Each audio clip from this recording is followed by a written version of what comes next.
অভিষেক বন্দ্যোপাধ্যায়ের সভা, আলটিমেটাম, এ সব কিছুই কাজে আসছে না। বারবার বীরভূম উত্তপ্ত হয়ে উঠছে কেষ্ট কাজল দ্বন্দ্বে।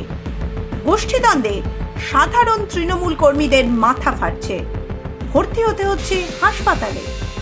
বিধানসভা ভোটের ডঙ্কা বাজতে আর খুব বেশি দেরি নেই।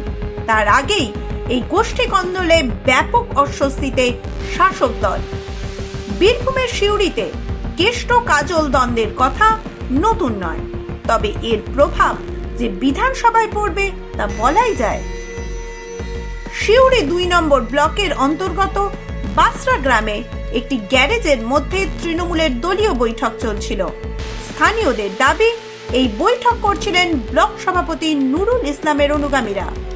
সিউড়ি ২ নম্বর ব্লকের তৃণমূল সভাপতি নুরুল ইসলাম কাজল শেখের ঘনিষ্ঠ বলে পরিচিত।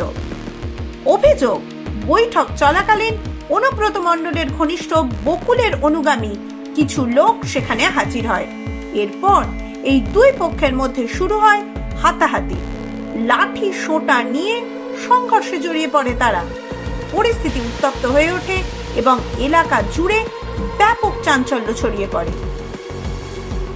আমরা রাস্তা দিয়ে যাচ্ছিলাম। কারা মিটিং করছিলেন?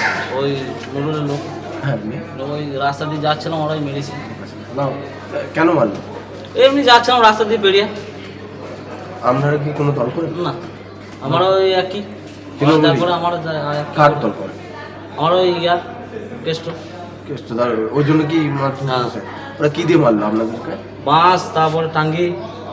ওরা কি মানে তখন কি ওদের কাছে ছিল সেই মুহূর্তে? হ্যাঁ, ওরা একসাথে মিটিং করছিল, আমরা যাচ্ছিলাম রাস্তা দিয়ে পেরিয়ে। কতজনকে মেরেছে? আমাদের 4 জনকে, আমরা একসাথে 4 জন যাচ্ছিলাম। বাইকে করে? না, এমনি হেঁটে রাস্তা দিয়ে। এমনি হেঁটে ওই পেরিয়ে যাচ্ছে? 4 জনের নাম কি? মামন, ইজাজ আর ছোটন আর আমরা আর শহীদুল। যা কারা মেরেছে ওই নুরুলের লোক। চিনতে চিনতে পেরেছেন? কি নাম তার? ওই কালু, মিরাজ, তারপর সমীর, বাপি।